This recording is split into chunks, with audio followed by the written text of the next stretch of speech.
Materi pertama itu hidup rukun dan gotong royong. Sebelum kita masuk materi pertama, ada yang tahu nggak sih apa itu hidup rukun? Hidup rukun artinya hidup bersama tanpa bertengkar, saling menyayangi, saling membantu, dan saling menghargai perbedaan. Bayangkan kalau di rumah kakak dan adik selalu bertengkar, ibu dan ayah juga marah-marah. Pasti tidak enak kan? Nah, kalau semua orang saling menyayangi dan tidak bertengkar, itu namanya hidup rukun. Ada yang tahu nggak sih apa itu contoh hidup rukun di rumah maupun di sekolah? Di rumah itu hidup rukun contohnya saling membantu, membersihkan rumah. Yang kedua itu tidak berebut mainan dengan adik atau kakak. Sedangkan kalau di sekolah itu yang pertama bermain bersama teman tanpa pilih-pilih. Yang kedua itu saling meminjamkan alat tulis saat teman membutuhkan. Yang ketiga itu tidak mengajak teman yang berbeda suku atau agama. Materi kedua itu ada gotong royong. Setelah tahu tentang hidup rukun, sekarang kita belajar bahas gotong royong. Gotong royong itu adalah salah satu cara hidup rukun loh. Ada yang tahu nggak siapa itu gotong royong? Gotong royong artinya bekerja sama untuk menyelesaikan suatu pekerjaan.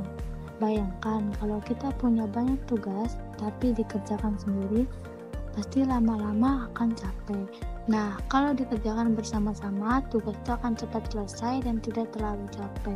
Itulah gunanya gotong royong. Ada pula manfaat dari gotong royong itu yang pertama, pekerjaan cepat selesai. Yang kedua itu pekerjaan jadi lebih ringan. Yang ketiga itu membina persatuan dan persaudaraan. Yang keempat itu menimbulkan rasa saling tolong menolong, lingkungan jadi bersih dan nyaman. Materi selanjutnya ada aturan dan tata tertib di sekolah. Sebelum masuk ke materi, tahukah kamu apa itu aturan? Aturan adalah batasan yang dibuat untuk membatasi tingkah laku seseorang dalam suatu keadaan. Tujuannya supaya semua hal yang kita lakukan lebih tertib dan teratur. Selain itu, untuk menjaga perilaku kita agar senantiasa beradab. Selanjutnya, apa itu tata tertib? Tata tertib adalah peraturan yang harus dipatuhi dan dilaksanakan. Apabila dilanggar, mendapat sanksi atau hukuman. Tujuan dibuat tata tertib di sekolah agar semua warga sekolah mengetahui apa tugas, hak, dan kewajiban, serta melaksanakan dengan baik sehingga kegiatan sekolah dapat berjalan dengan lancar. Segala kegiatan pasti memiliki aturan atau tata tertib yang harus kita perhatikan. Di setiap tempat pasti memiliki aturan yang berbeda, misalnya peraturan di rumah, peraturan di sekolah, di jalan, dan masih banyak lagi. Nah, di sini ada beberapa contoh tata tertib di sekolah. Simak ya adik-adik. Baris di depan kelas, masuk kelas tepat waktu, upacara bendera, mengerjakan pekerjaan rumah, menghormati guru, menjaga lingkungan dengan membuang sampah di tempatnya, membersihkan kelas, dan menjaga fasilitas sekolah. Nah, selanjutnya ada tujuan tata tertib bagi siswa. Yang pertama ada menciptakan kedisiplinan siswa. Jadi, tata tertib itu dibuat supaya kita jadi anak yang teratur dan punya kebiasaan baik. Contohnya, kalau ada tata tertib harus datang tepat waktu. Berarti kita jadi belajar untuk disiplin waktu. Yang kedua ada membentuk karakter siswa. Karakter adalah sifat-sifat baik yang ada di dalam diri kita. Tata tertib membantu kita membentuk sifat-sifat baik ini. Misalnya, kalau ada tata tertib harus menghormati guru dan teman, kita jadi punya karakter yang sopan dan ramah. Kalau ada tata tertib tidak boleh menyontek, kita jadi punya karakter yang jujur.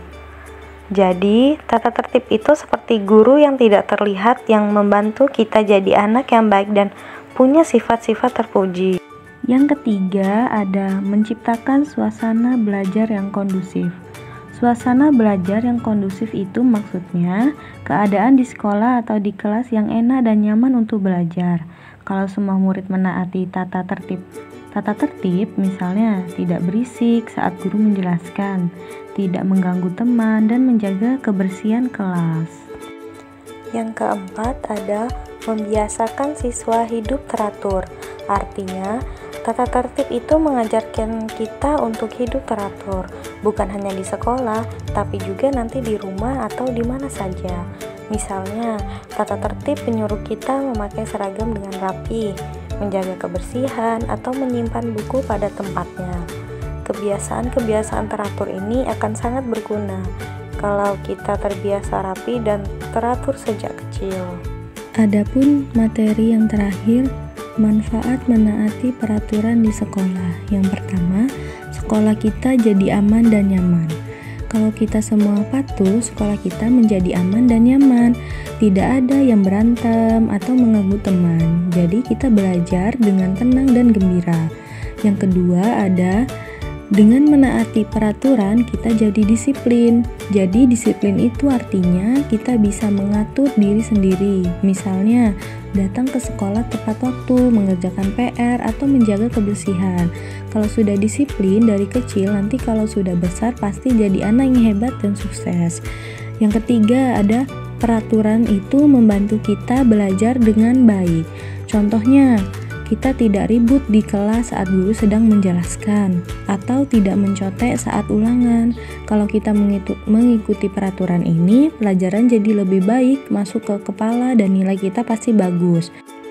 Yang keempat ada disayangi guru dan teman-teman. Dengan menaati peraturan, kita jadi disayang guru dan teman-teman.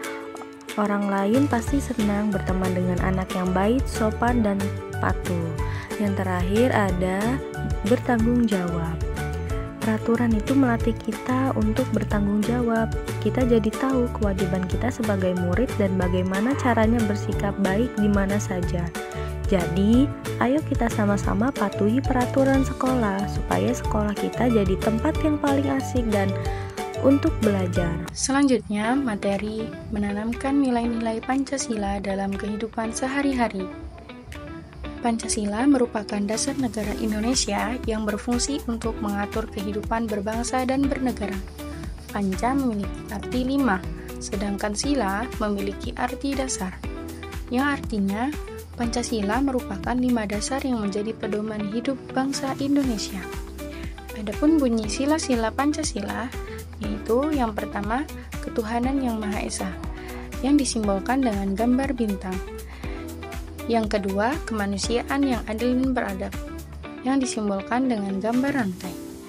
Yang ketiga, persatuan Indonesia, yang disimbolkan dengan gambar pohon beringin.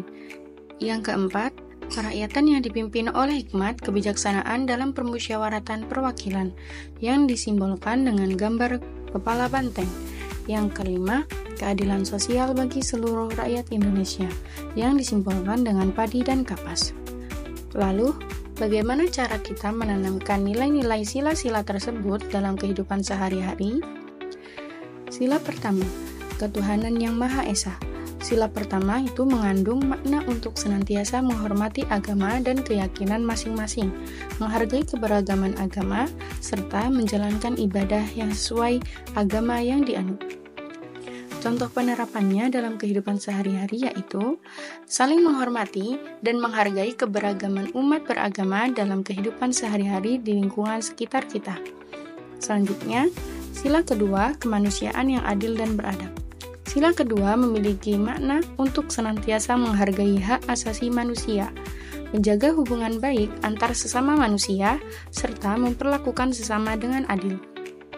Bagaimana penerapannya dalam kehidupan sehari-hari, yaitu dengan cara menjaga toleransi antar sesama dan tidak melakukan diskriminasi berdasarkan ras, suku, ataupun agama. Selanjutnya, sila ketiga, persatuan Indonesia.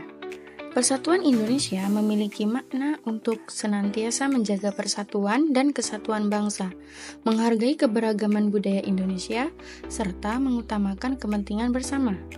Contoh penerapannya dalam kehidupan sehari-hari yaitu mengikuti kegiatan gotong royong di lingkungan sekitar dan menghargai perbedaan dalam kehidupan sehari-hari.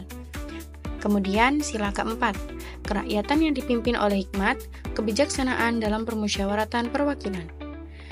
Sila keempat itu memiliki makna untuk senantiasa berpartisipasi aktif dalam kehidupan bernegara, berdemokrasi dengan mengutamakan musyawarah dan mufakat, serta mampu menghargai keputusan bersama.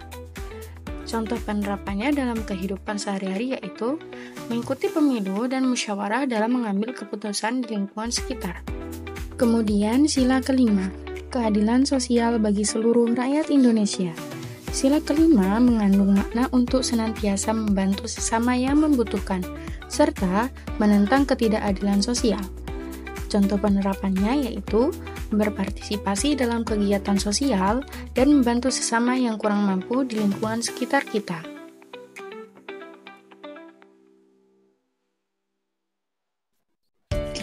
Baiklah, materi selanjutnya itu ada peran dan tanggung jawab. Apa itu peran dan tanggung jawab? Peran adalah bagian atau fungsi yang dimainkan seseorang dalam suatu kelompok atau situasi tertentu. Ini menunjukkan apa yang diharapkan dari seseorang berdasarkan posisi atau hubungannya. Sedangkan tanggung jawab adalah kewajiban atau tugas yang harus dilaksanakan oleh seseorang terkait dengan peran yang dimilikinya. Tanggung jawab menuntut seseorang untuk mempertanggungjawabkan tindakan dan keputusan yang dibuatnya sehubung dengan peran tersebut. Jadi, peran menjelaskan apa yang dilakukan seseorang, sementara tanggung jawab menjelaskan kewajiban yang menyertainya. Selanjutnya ada peran dan tanggung jawab sebagai siswa yang rajin. Perannya yaitu kita bertugas untuk selalu berusaha belajar dengan tekun dan bersungguh-sungguh. Kita harus mendengarkan penjelasan guru dengan baik, memperhatikan teman yang sedang presentasi dan bertanya jika ada yang tidak dimengerti. Tanggung jawabnya yaitu kita bertanggung jawab atas prestasi belajar kita. Kita harus berusaha untuk mendapatkan nilai yang baik dan selalu meningkatkan kemampuan kita. Tidak hanya nilai yang bagus, tetapi juga bagaimana kita memahami materi tersebut. Contoh tanggung jawabnya yang pertama itu mempersiapkan alat tulis sebelum belajar, menyimak guru dengan seksama, mengajukan pertanyaan jika ada yang belum dimengerti, menyelesaikan tugas sekolah dengan rapi dan tepat waktu, menjaga kebersihan buku dan alat tulis, dan membawa pulang buku dan PR setiap hari. Selanjutnya ada peran dan tanggung jawab sebagai teman yang baik. Perannya yaitu kita bertugas untuk bersikap baik dan ramah kepada semua teman, tetap tanpa membeda-bedakan. Kita harus saling membantu dan menghargai perbedaan satu sama lain. Selanjutnya ada tanggung jawab. Tanggung jawabnya yaitu kita bertanggung jawab untuk menjaga persahabatan dan menciptakan suasana kelas yang menyenangkan. Kita harus bersikap sopan dan ramah kepada semua teman. Contoh tanggung jawabnya yang pertama itu berbagi alat tulis dengan teman, membantu teman yang kesulitan, bermain dengan adil dan tidak menjahati teman, saling mengingatkan jika ada teman yang melakukan kesalahan, menjaga kerukunan dan persahabatan di kelas, tidak mengejek dan membuli teman, serta tidak mencontek pekerjaan teman. Selanjutnya ada peran dan tanggung jawab kebersihan dan kerapian. Perannya adalah kita bertugas untuk menjaga kebersihan kelas dan lingkungan sekolah. Kita harus membuang sampah pada tempatnya dan menjaga kebersihan fasilitas sekolah. Tanggung jawabnya yaitu kita bertanggung jawab atas kebersihan dan kerapian lingkungan sekolah. Jika kita membuat kotor, kita harus membersihkannya. Contoh tanggung jawabnya yang pertama membuang sampah pada tempatnya, menjaga kebersihan meja dan kursi, menjaga kebersihan lingkungan sekolah, menjaga kebersihan toilet, dan merapikan buku dan alat tulis setelah digunakan. Jadi kesimpulannya yaitu memahami peran dan tanggung jawab kita sangat penting agar kita bisa hidup rukun dan damai di sekolah. Dengan menjalankan peran dan tanggung jawab kita dengan baik, sekolah kita akan menjadi tempat yang nyaman dan menyenangkan untuk kita belajar. Sekian dari kami. Wassalamualaikum warahmatullahi wabarakatuh.